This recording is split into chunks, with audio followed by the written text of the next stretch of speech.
Hello YouTube, it's Barbara Jean. I'll try not to yell this time. It's 4 o'clock in the morning. I was trying to make some videos yesterday, but I just couldn't seem to get my mind working properly, so I had to abandon it. So here I am today, trying to get out some videos, and I'm going to try to make them shorter, but the thing is, I get on a roll and then I start rambling and I start to wander, and then what happens is I end up trying to cover too many topics in one shot, and then I end up with a video that's too convoluted. So I'm going to really try hard this time to keep to 1 or 2 subjects and then go on to the next video. Okay? And if I don't, remind me, okay? Okay. I wanted to talk about Adam and Eve again. And I want to talk about this garden situation, the fall of woman. The Lord did speak to me on that subject the other day when I got stuck. I was in the middle of a video and I was talking about Eve, and then I was looking at something, and then all of a sudden I got a little bit, you know the moment. Okay, so I wanted to talk about that, and let's see if I can find it. I just wasn't. Here we go. I wanted to talk about. First, I want to talk about this dream that I had about the kingdom and the king sending the women and children under the castle for protection against this backdoor enemy that was coming in. And how this enemy was coming in with a plague, and how it was causing spiritual blindness in the people that they came in contact with. Let's just read that. Genesis 3:1. Now the serpent was more subtle than any beast of the field which the Lord God had made.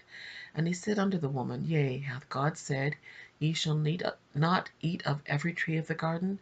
And the woman said unto the serpent, We may eat of the fruit of the tree of the garden, but the fruit of the tree which is in the midst of the garden, God hath said, You shall not eat of it, neither shall ye touch it, lest ye die. And the serpent said unto the woman, You shall not surely die. Of course, that was a lie. For God doth know that in the day you eat thereof, your eyes shall be opened, and you shall be as gods, knowing good and evil. And when the woman saw that the tree was good for food, that it was pleasant to the eye, and the tree was desired to make one wise, she took the fruit thereof, and did eat, and gave also unto her husband with her, and he did eat. And the eyes of them both were opened, and they knew that they were naked, and they sewed fig leaves together, and made themselves aprons. And I want to go to 2 Corinthians.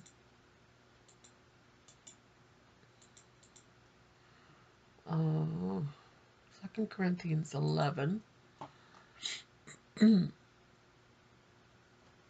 start at verse 1. Would to God you would bear with me a little in my folly, and indeed bear with me. For I am jealous over you with godly jealousy, for I have espoused you to one husband, that I may present you as a chaste virgin to Christ. But I fear lest by any means, as the serpent beguiled Eve through his subtlety, so your mind should be corrupted from the simplicity that is in Christ. For if he that cometh preacheth another Jesus, whom we have not preached, or if you have received another spirit, which ye have not received, or another gospel, which ye have not accepted, you might well bear with him. I'm just wondering if I should go any further. So basically what Paul was saying to the Corinthians was, I don't want you to be beguiled by false doctrine, because the snake is subtle. And I don't want you to be overcome by the subtleties of the serpent, of the snake, just as Eve in the garden was beguiled and fooled because of her gullibility and because of her innocence. She believed the snake. And like I said, I was thinking about this dream that I had about this enemy coming in the back door. And how the king had sent the women and children underneath the castle was because they are the most gullible and the most um, vulnerable to any attack of the enemy.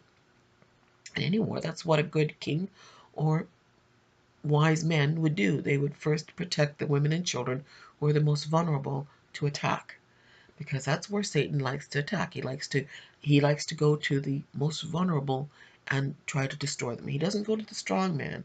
He doesn't go to the men.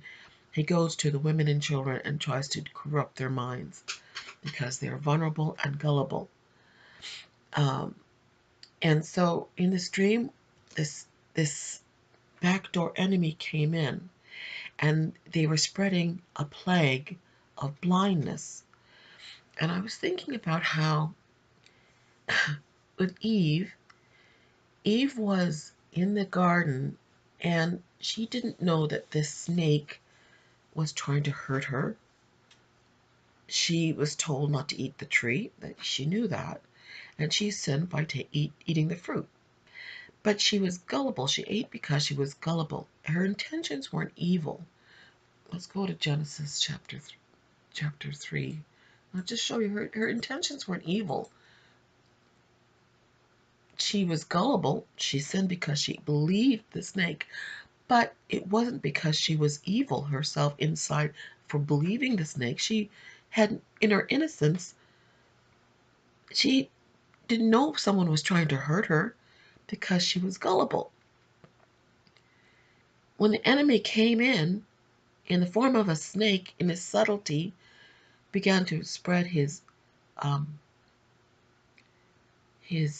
venom, his subtleties, his lies, and his deceptions, and he went to the most vulnerable in the garden, which was the woman. And he convinced her that God wasn't telling her the truth, or that there was nothing wrong with this tree. And she looked at the tree and she said, "Oh, yeah, well, it looks good, smells good, it must be good." But let's look at her intentions. When the woman saw that the tree was good for food, well, in the natural, women are food gatherers. That's why we go grocery shopping. Most of the people in shops buying food is usually the wife and the mother of a family going in to gather food for their family in order to cook it so that they have something to eat that night, the next day. It's a natural desire in a woman to want to gather food. So she looked at the tree. Oh, it's good for food. It was pleasant to the eyes. Women are attracted to pretty things. We know that. It's part of our nature. We like things that sparkle. We like sparkly things. We like pretty things. So when she looked at it, to her eyes, it looked beautiful. And so therefore, in one's mind, if something is beautiful, it must be good. See, that's judging things by outward appearance. But that's, women have a vulnerability in this area. And the tree was desired to make one wise. Is there something wrong with wanting wisdom? No. In fact, wisdom is equated with womanhood in the book of Proverbs. I can just prove that to you. Proverbs um, chapter 3. Happy is the man that findeth wisdom, and the man that getteth understanding. Oh, let's go to, I only got one verse there. Proverbs 3, starting at verse 13. Happy is the man that findeth wisdom, and the man that getteth understanding. For the merchant of it is better than the merchant of gold, is better than the merchandise of silver, and the gain thereof of fine gold. She is more precious than rubies, and all other things that canst desire are not to be compared to her. Also, at the end of the book of Proverbs, it talks about who can find a fine wife. She's more desirable than rubies. Women were equated to wisdom. Not just here, but there's other passages in the book of Proverbs that talk about women being equated to wisdom. Uh, It says there, Proverbs 7, say unto wisdom, thou art my sister, and call understanding thy kinswoman. And it's also warning against the bad woman, the woman that's spreading abominations and harlotry. There's this contrast of the good woman and the bad woman. The good woman is full of wisdom, and therefore wisdom is actually equated with women, and not just there. Let's go to Proverbs chapter 8, the very next chapter. It's full of this, the fruits of a good woman. Proverbs chapter 1, does not wisdom cry and understanding put forth her voice? Her voice? She standeth in the top of the high places by the way of the places of the path. She crieth at the gates, and at the entry of the city, at the coming in at the doors. Unto you, O men, I call, my voice is to the sons of men, to man. O ye simple, understand wisdom, and ye fools, be ye of an understanding heart. For I, from, for, where am I? Lost it.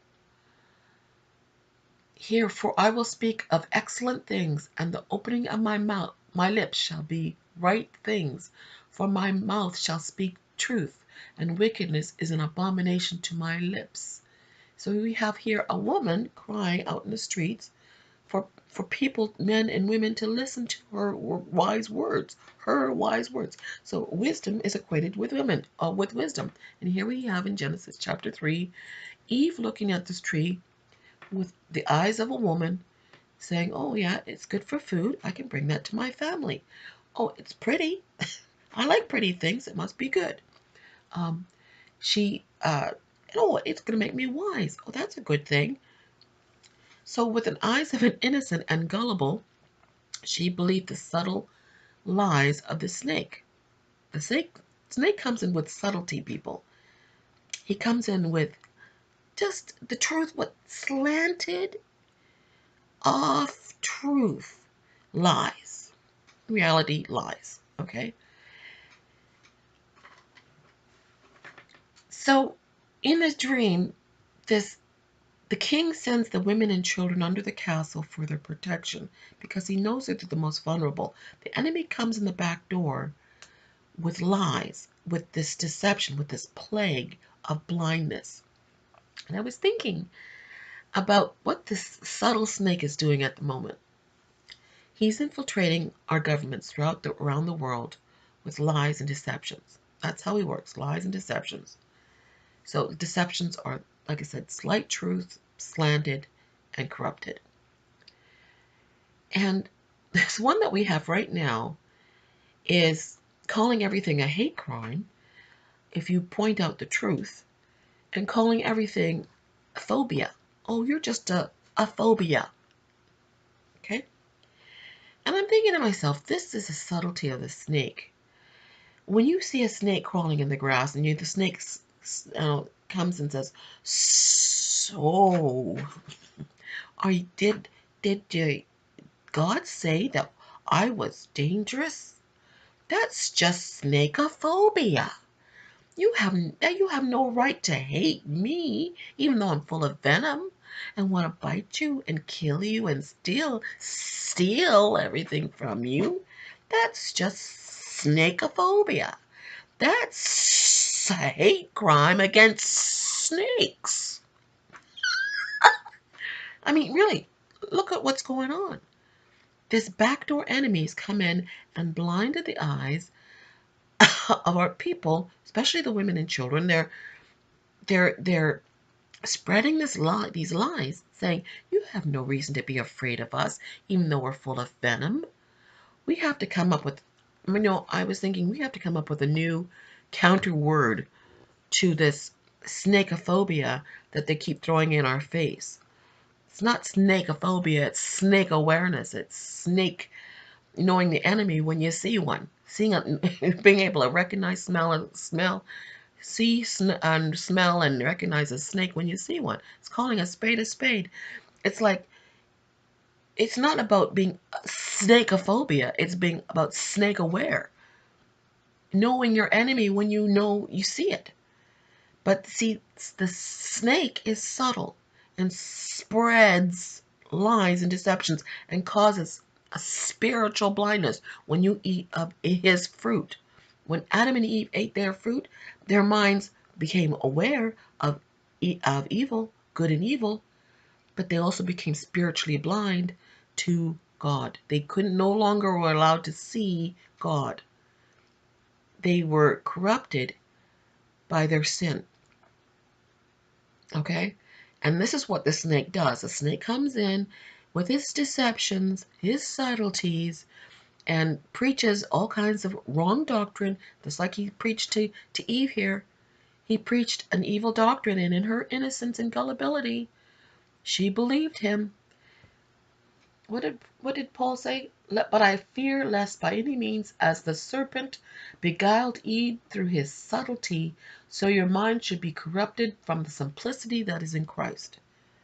We have the snake coming in saying, "Oh, we're the religion of peace.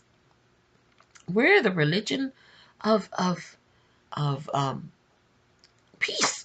They keep saying we're a religion of peace. They're not. They're a religion of hate. They say you got hate. You got Islamophobia. You got hate. This is a hate crime against Islam. Well, no, it's your hatred towards us. We don't hate you. You hate us. That's why you're the enemy. That's why you're coming in to kill, steal, and destroy. This is why the governments have been corrupted and they're trying to flood our lands. They're trying to empty their lands and flood the Christian lands with Islam through the back door. That's why I was aware of this for years and wasn't able to put it into words. Obama and all these other government leaders and Trudeau welcoming with open arms. It's like said, leave your countries, all of you, 200 million of you, and come live in Canada. Come live in the United States and take over. We're corrupting the seed here. We're making sure that women and children are corrupted so they're vulnerable so that they'll believe whatever you tell them. You tell them that you're the religion of peace, oh, they'll believe it because we've already blinded their eyes with our subtle deceptions. It's not fear of Islam that we're in danger of here. It's fear of this snake and his lies. They're trying to blind humanity from being able to recognize a snake. The true nature of a snake is to strike with venom. But the snake is saying, oh, don't be afraid of me. It's just snakephobia. Don't be afraid of me. Even though I got venom and want to kill you. That's prejudice against snakes. That's hatred for snakes. Well, yeah, because you're here to kill, steal, and destroy. And I don't want to be killed, and I don't want my things destroyed. I don't want my life destroyed by your subtle lies, which actually turn into terrible things. Keep your venom to yourself. If you want to be Islam, go live in the countries that make you so happy. If they're so wonderful, why are you leaving? Really? If you're so happy in your Islam religion, then why are you leaving for a country that is against those ideas? That doesn't want to participate in those ideas. It was reminding me of the kingdom of heaven. All are welcome into God's kingdom. All creeds and cultures and peoples and races are all welcome into the kingdom of heaven, but there is a condition. You have to accept Jesus Christ, or you're not allowed in the doors. You will not be allowed in if you don't accept God's laws. If you want to come in breaking your own laws and your own religion, see, that's what Satan wants. He wants to come and infiltrate God's kingdom. He thinks he has a right to be there. And God said, no, you violated my laws and you can't come back. God welcomes everybody into his kingdom. But you can't go into God's kingdom as a Muslim. You can't go into God's kingdom as a Buddhist. You can come in as a former Buddhist. You can come in as a former Muslim. You can come in as a former heathen. All of us have to make a decision. If we want to live in God's kingdom, he has a condition for those gates are going to be closed to anybody who will not accept his conditions. And the countries of the world are right now beguiled by this snake that says, oh, we're the religion of peace. We just want to come in the back door. And we're the reason we're the religion of peace is because we're going to make everybody subject to us. That's what Islam means. It means subjection. We're going to make everybody bow to our religion, to bow to us, and then we'll all have peace. So what the reality is, they're the religion of hate. They want to cut off your head if you don't subject to them. They want to. They're the ones who are fear mongering. They're the ones spreading Islamic terror. They're calling us the Islamic phobias. You have Islamophobia. No, you have Islamophobia. You're the one spreading the phobia. You're the one spreading the fear. So therefore, you're the Islamophobia. You're the one with the plague. You're the one with the Islamophobia. I'm the one with the eyes awake and understanding and knowing when I see a snake. I don't know. I guess maybe I'm going on long enough. I think probably going to close this video, because if I go on any further, I'll start following rabbit trails, and next thing you know, I'm going to have to start over. But I just wanted to bring that up right now. I just thought, this is what's happening here. In my dream, this backdoor enemy, with his subtleties, was spreading spiritual blindness. And in this dream, the Lord gave me this antidote, this spiritual weapon, this eye drop to open the eyes of his people to realize and recognize a snake when you're in the presence of a snake. They're spreading their lies and saying, we look like a snake, we smell like a snake, we act like a snake, but we're not really a snake. And therefore, to see and call us snakes is really to call is a phobia. It's snakeophobia. No, it's truth. When you see a snake and you smell a snake and you hear a snake and you know that snake is going to kill you, it's truth awareness. Awareness of the snake and the true nature of a snake. Okay? God bless you. I will see you in the next video.